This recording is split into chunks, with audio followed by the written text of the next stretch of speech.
We're up to Daf Chaf Aleph Amid Aleph. We're finishing up the last sugya, which was Zen Nana V'Zelei Chaser.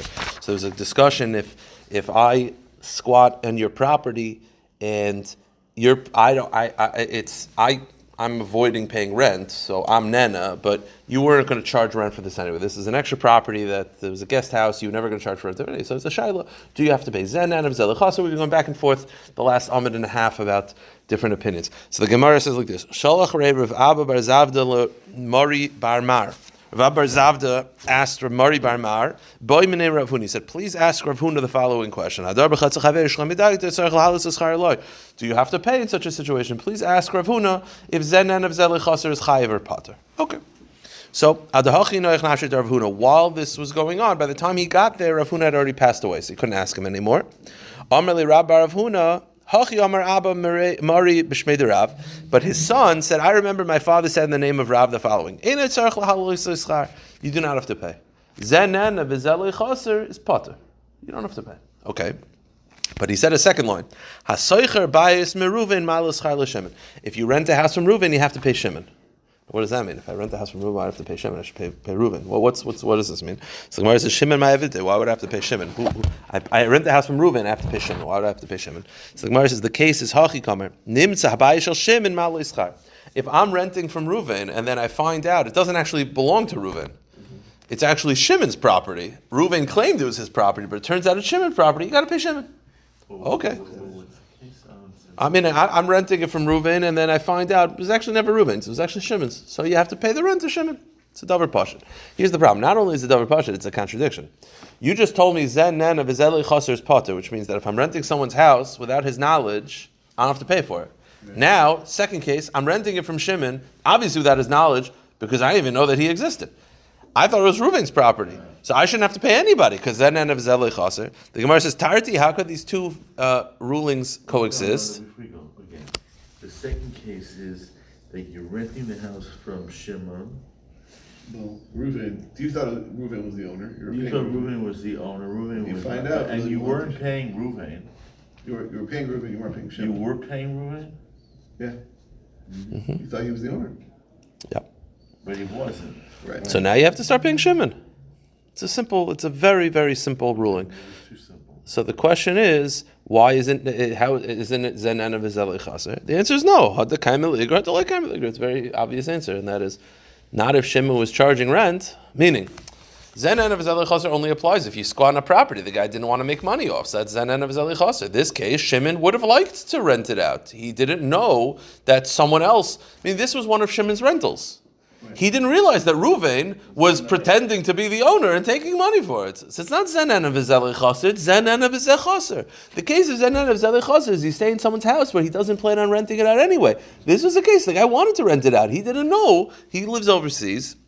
And he didn't realize that Reuven was pretending to be him and taking the money for the rent. So it's not Zen Nana V'Zelei Chaser, it's Zen Nana V'Zelei Chaser. It's a very, very obvious case. The Gemara says a similar thing. It's Marnami, a similar back and forth. Amar Rav Chia bar Avin, Amar Rav, Amar Rav Chia bar Avin, Amar Rav Huna. Hadar b'chatz chaver shalom midaitoi. If you stay in someone's property without his knowledge, you don't have to pay because Zen Nana V'Zelei Chaser.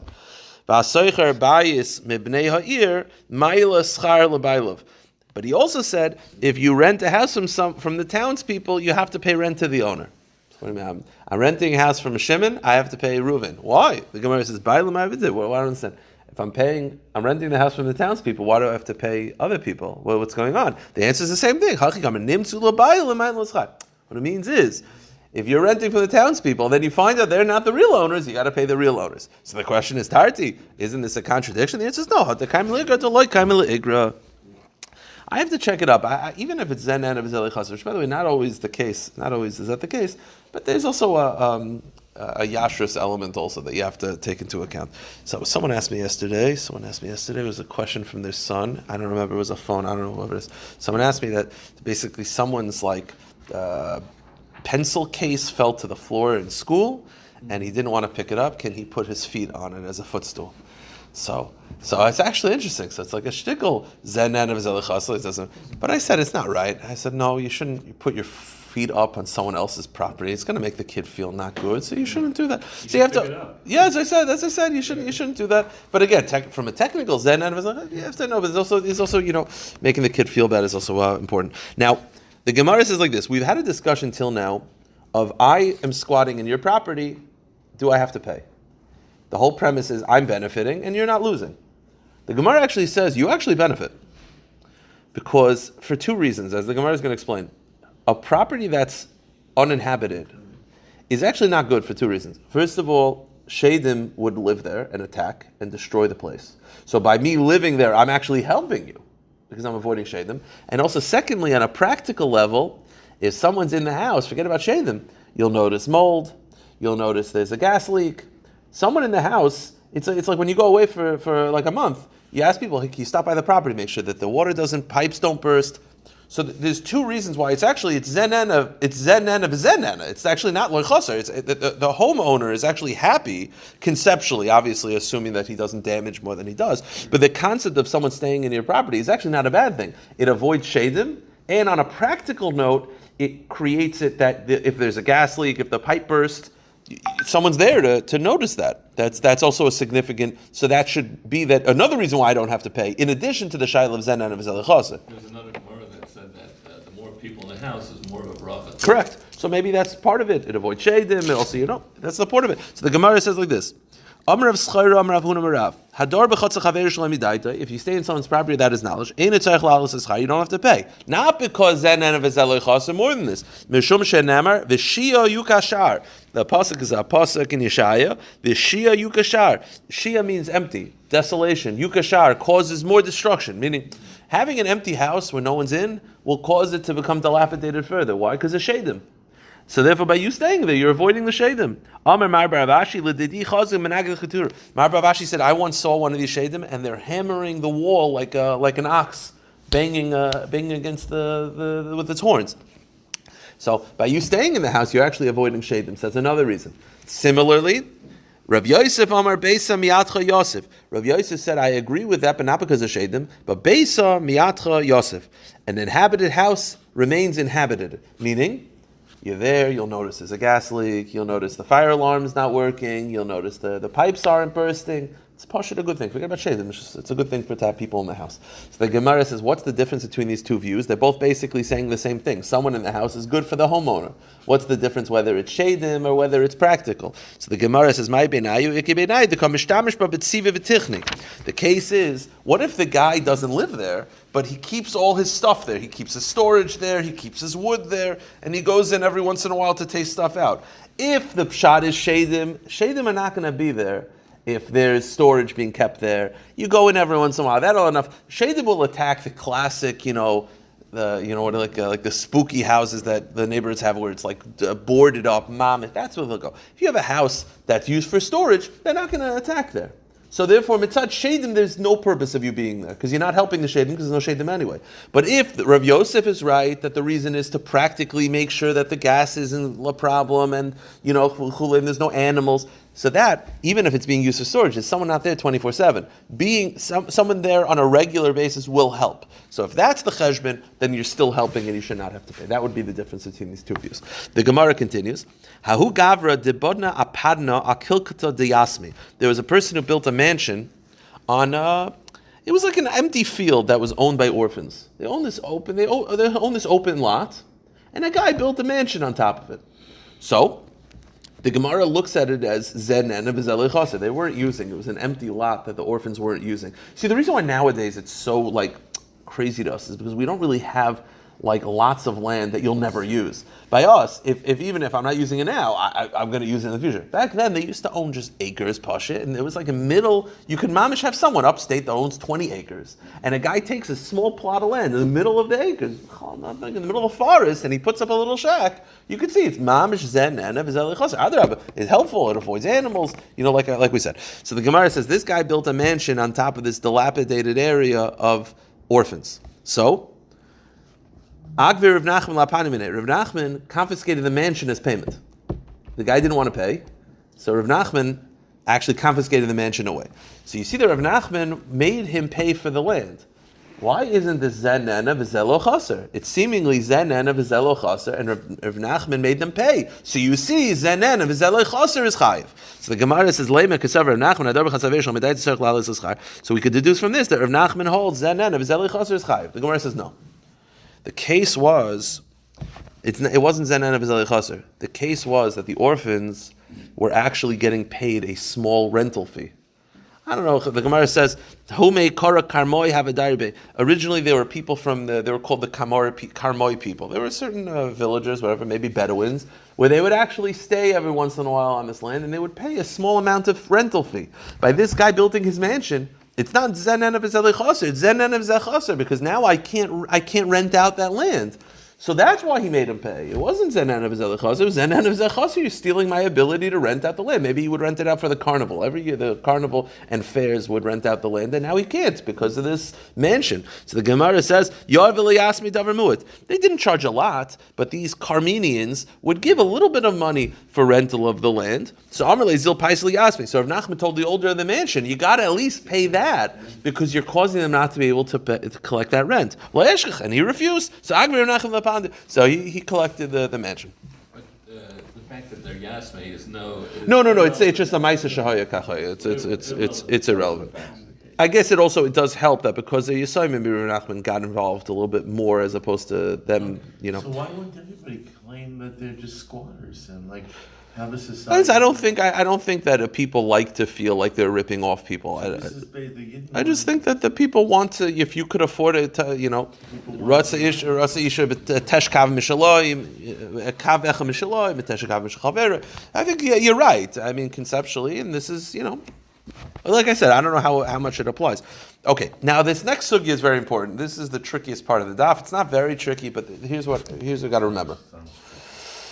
The halacha is that shein is chayiv in private property. It is potter in public property. Now, the reason why it's potter in public property, the Gemara understands right now, at least according to, this is not Rashi here, this is Rashi in the Rishonim. I'm going to go with Rashi in the Rishonim's pshat, because I think it's a little bit easier for me to understand.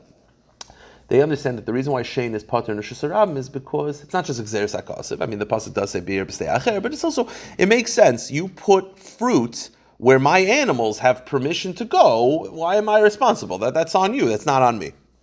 Here's the question, though. What's the definition of public property? So think of it like this. In your mind, picture Main Street. So you have Main Street. The actual main part of the street is definitely public. You have the sidewalk on the side. The Gemara will actually look at that as that might be private.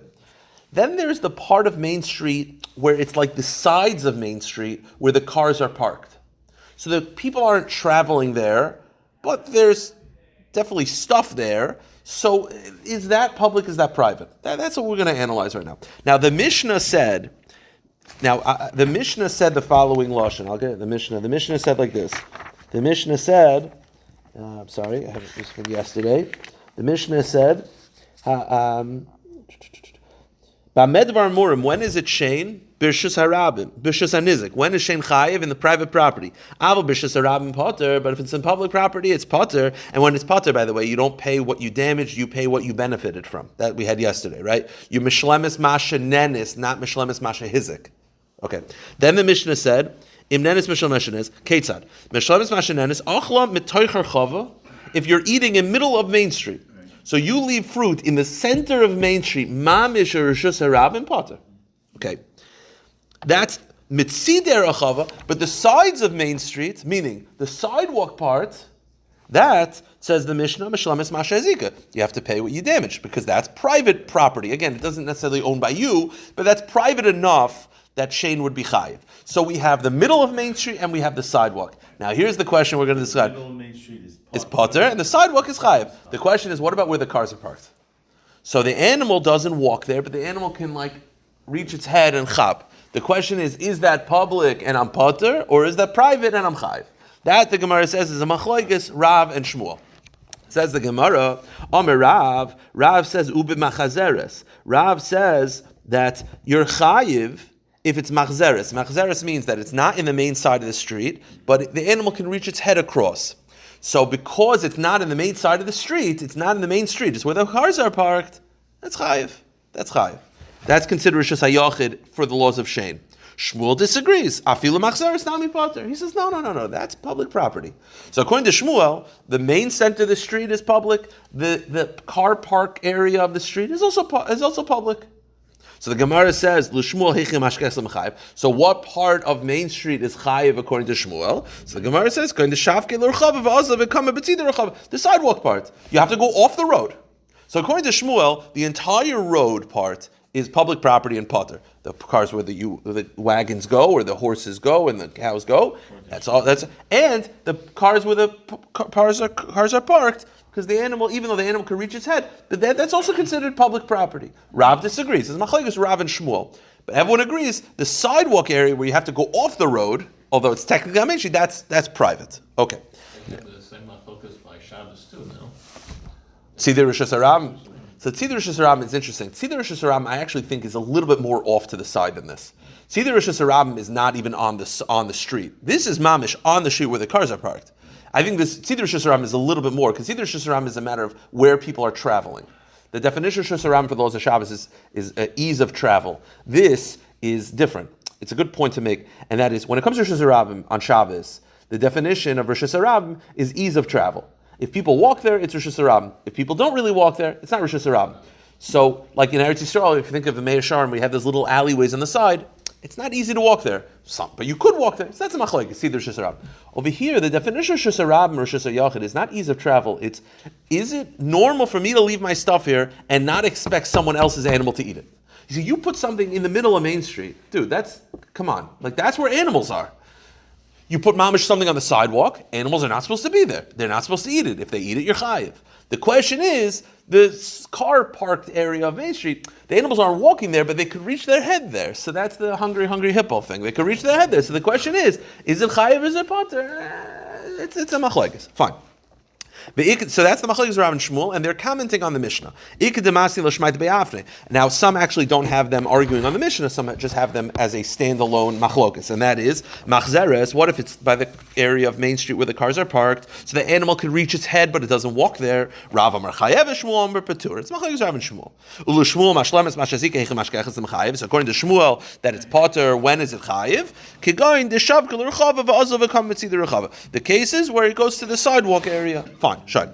Now, Masiv Rav Nachman bar Yitzchak mipesach hachanis mishlemes mashen izika. Here's the question on Rav. Think about Rav Shita for a second. According to Rav,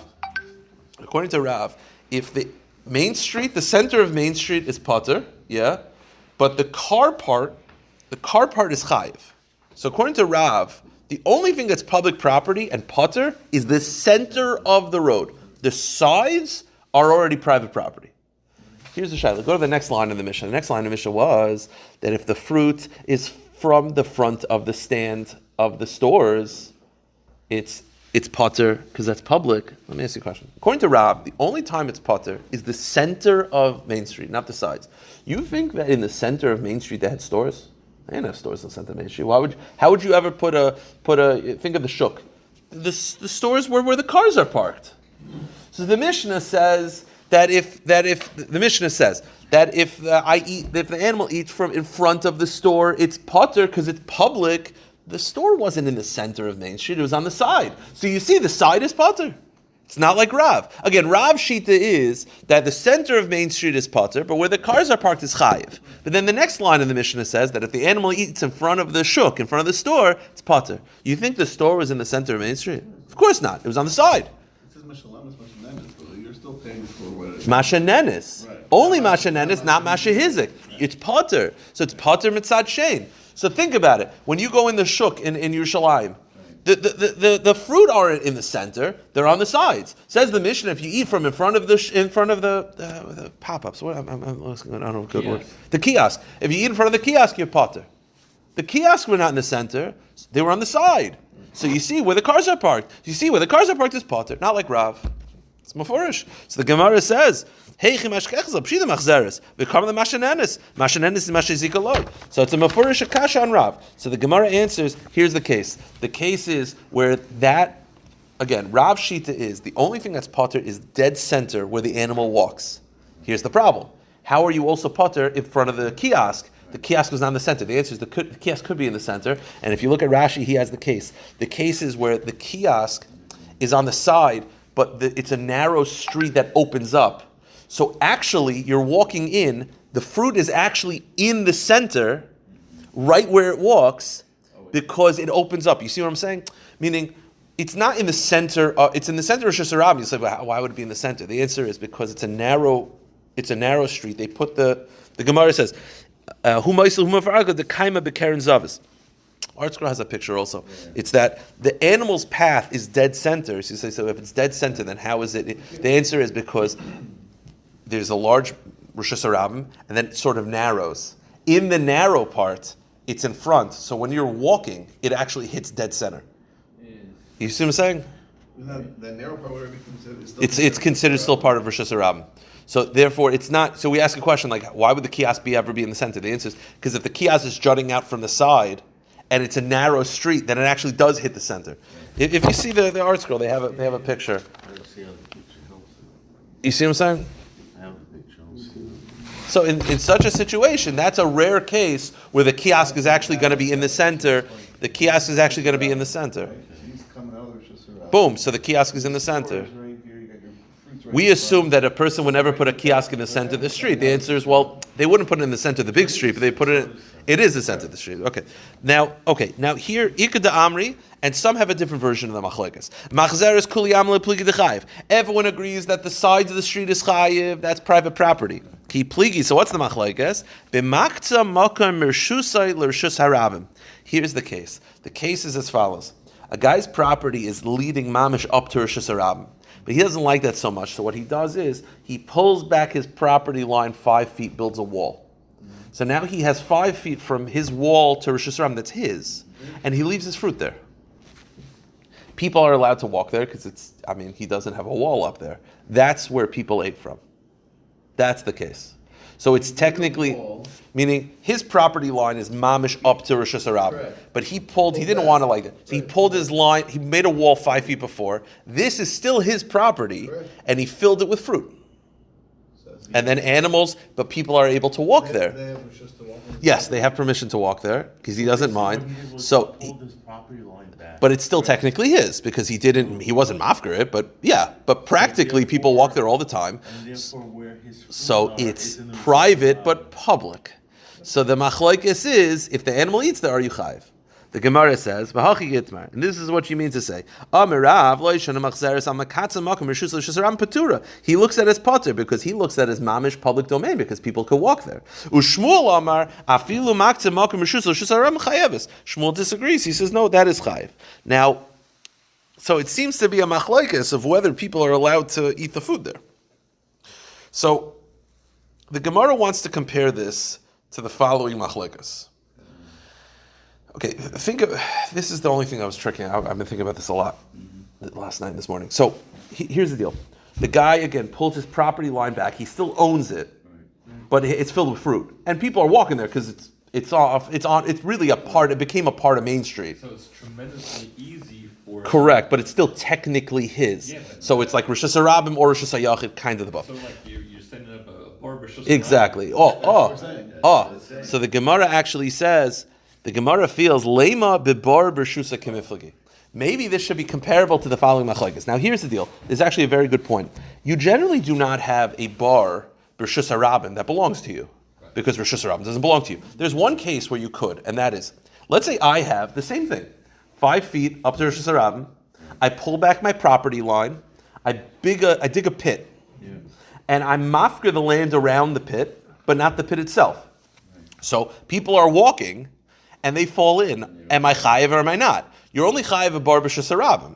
So on the one hand, this is kind of Rishus Harabim. On the other hand, it's not really because it's still my property line. Exactly. So it's a machlokes tanoim. Now we'll deal with this later on. This is a machlokes in Daf Mem Tes. So the Gemara says, lema bibar b'shusa kimiflagi.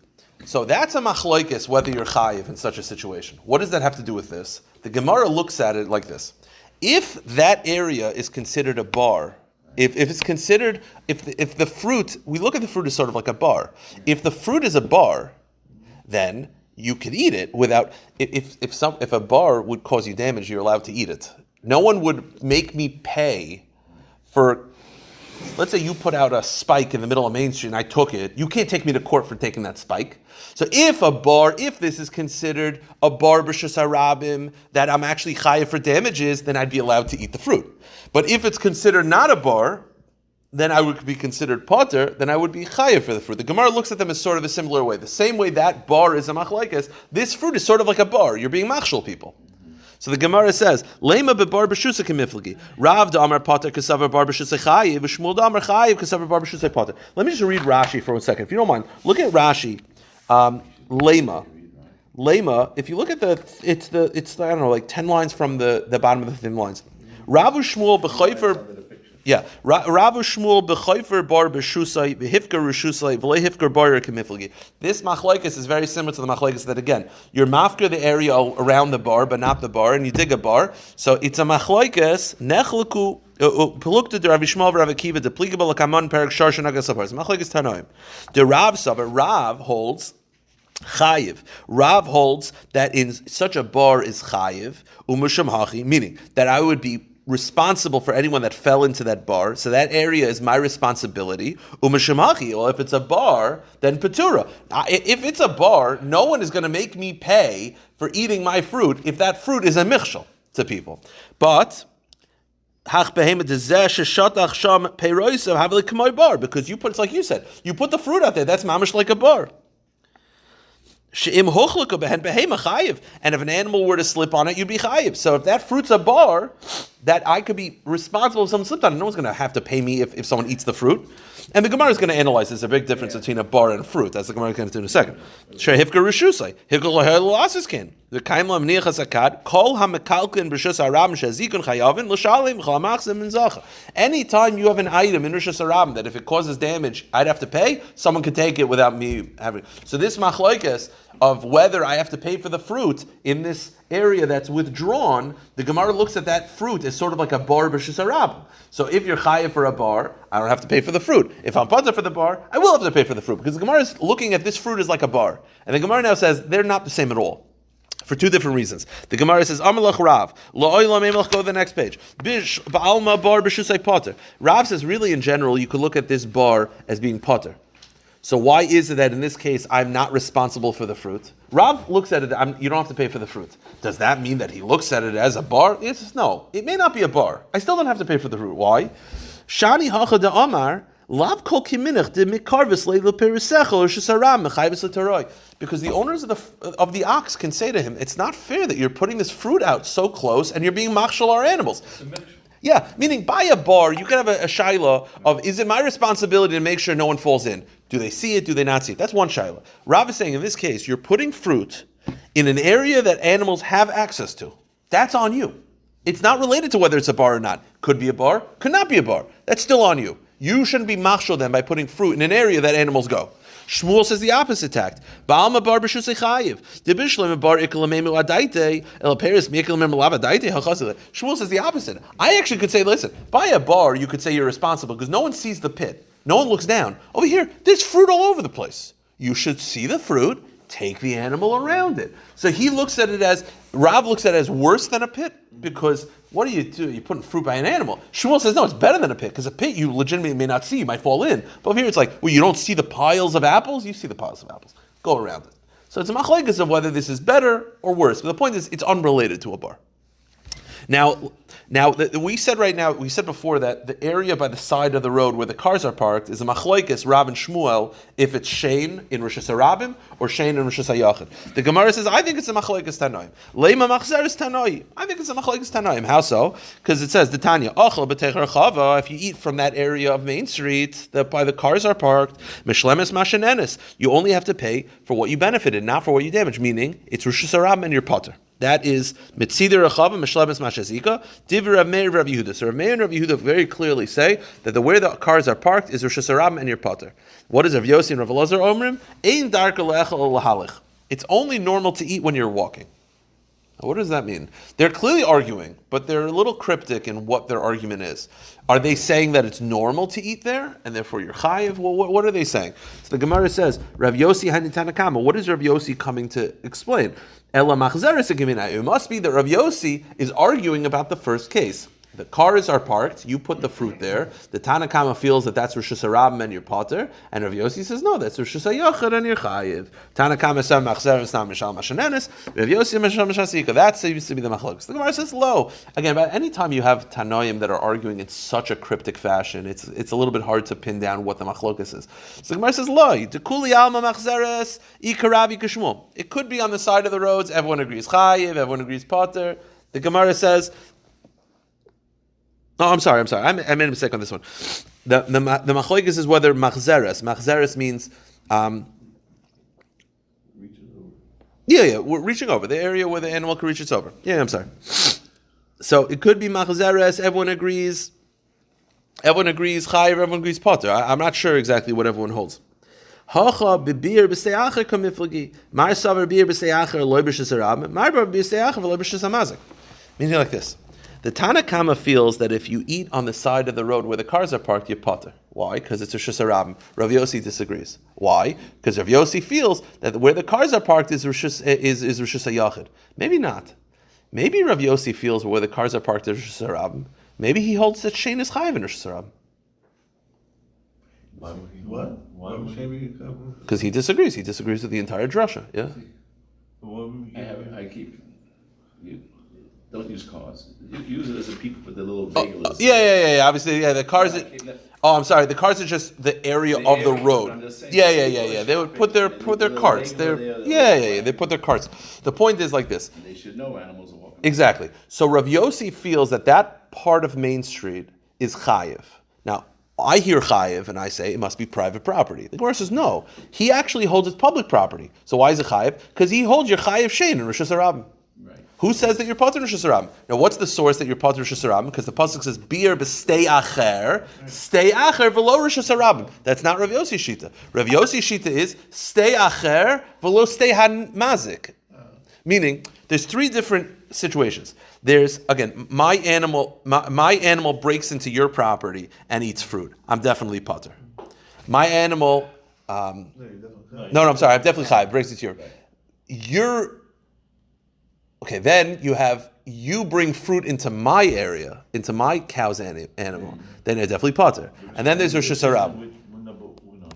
Why is it not Rosh Hashanah? Rosh Hashanah is the. No, it's not Rosh Hashanah. I have an ox. You break into my property and bring fruit and feed it to my ox. You think I'm paying you? I'm not paying for you. So the Gemara says, the pasuk says you're only chayiv b'rshus hanizik. If you break into your property and the animal breaks into your property and eats, you're chayiv. So we assumed chayiv then potter Rosh Hashanah. The Gemara says no. Maybe you're chayiv in Rosh Hashanah. So when are you potter? You're potter if you break into my property with fruit and feed it to my animal. So the Gemara says no. B'shus hamazik lema pircha b'shus hamazik. You don't need a pasuk for that. I could just say, what are you doing in my backyard? I don't need a pasuk for that. Rather, the pasuk must be pottering Rosh Hashanah, meaning Rosh Hashanah is 100% universally accepted that you're potter. So what's the machlokas Rav Yossi and the Tana Kamma? So rather, ela de ilfa of Rav Oshia ekaminai. Perhaps the machlokas is what we had yesterday. If you remember yesterday, we had if let's say my animal is in Rosh Hashanah, but it has a sack of feed on its back, and you come and eat from it. We said yesterday that you're chayiv. Why? It's Rosh Hashanah because on the back of the animal is a chutzner. So that's the machlekes. The machlekes is whether you believe in that nekuda. Everyone agrees with Rosh Hashanah. They're not arguing about the area of Main Street where people put their food on the side. They're not arguing about that. They're arguing specifically in the situation where animal has feet on its back and the other animal in Rosh Hashanah. That's the machlekes. Okay. New topic. Very, very easy, very simple, and that is. So just to finish this off. Yeah. So just don't go out to Mount Town. Exactly. Rosh Hashanah, everybody's masking that is potter. Correct. Rosh Hashanah, everybody's masking that it's chayiv. Correct. That area where It's machlekes, Rav and Shmuel. Where you should know better. It's machlekes, Rav and Shmuel. The Gemara says like this. The Mishnah says like this. Hakelev v'hagadi shekofzu mereish hagag. Let's say you have a dog or a small goat that jump off the roof, not a high roof. They jump off a couple foot roof and they fall onto vessels and break it. They're obligated to pay. Why? Because that's considered regal. That's normal for an animal to do. Jumping off, animals go to the top and they hop off. They're not falling, by the way. Falling is right by the wall. They jump. So when they jump, that's very normal, and therefore that's regal, and you have to pay for that. Hakelev shenotol charara b'al chagdish. Now the next case we've had before, a dog comes and takes a biscuit off the coals, and now there's a piece of the coals on the biscuit. Right,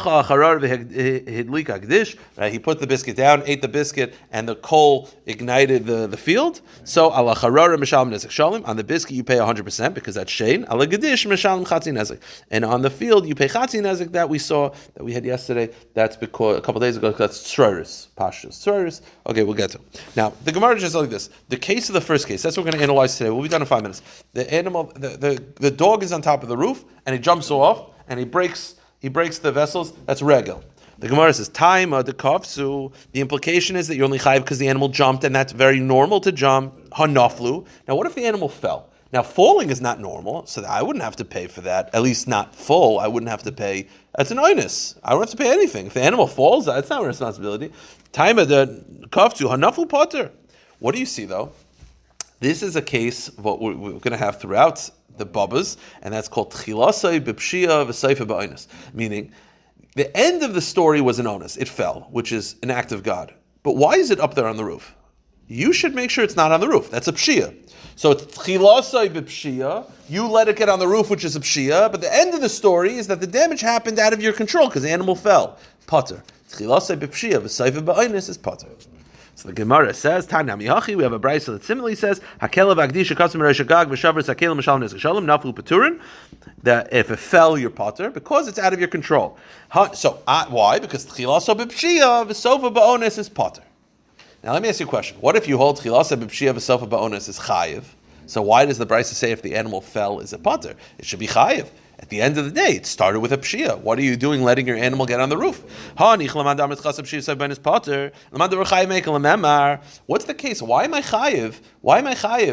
If you hold chilasa pshia, if onus is chayiv, why are you pot in this case? So, because it ended in onus. Not good enough. I need it to be an onus the whole time for it to be potter. So the animal fell, potter. Why? I need a full onus from mitchilasa vad sofo. The case is the case is where a person put the vessels right by the wall. What's the pshia? The pshia is you let the animal go to the roof, knowing full well the animals like to jump. So the cases where the vessels were so close to the wall that even if the animal jumped, it wouldn't be a problem. So it's not. There was no pshia on my part. I'm allowed to let my animal go there.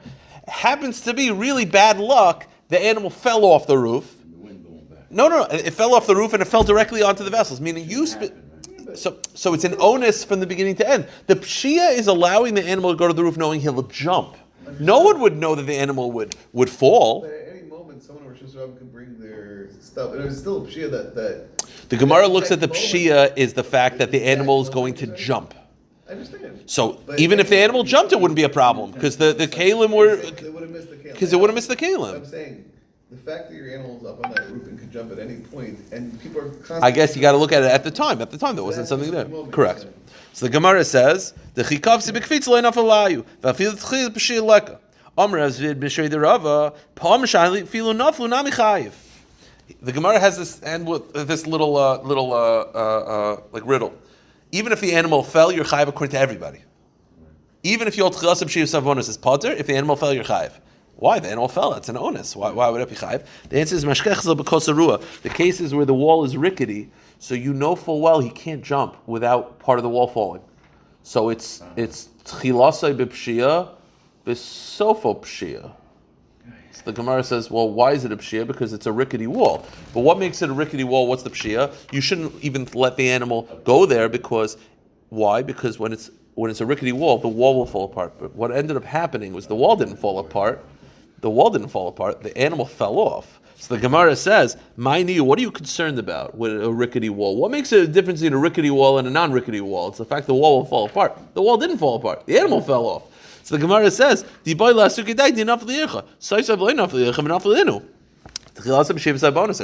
the case where it's tchilaso pshia v'sovo pshia when the animal fell? The answer is lo tzricha b'kaisel tsar. the cases where the wall is very, very narrow and not wide enough for the animal. Letting it go up is a pshia from the beginning to the end, because even the fall is on you. Normally an animal falling is an act of God, but not when the wall is so narrow that it can't really hold the animal. That's a pshia from beginning to end, and that's when you're chayav. All right, we'll stop here and pick it up at tomorrow position. Good. Tomorrow is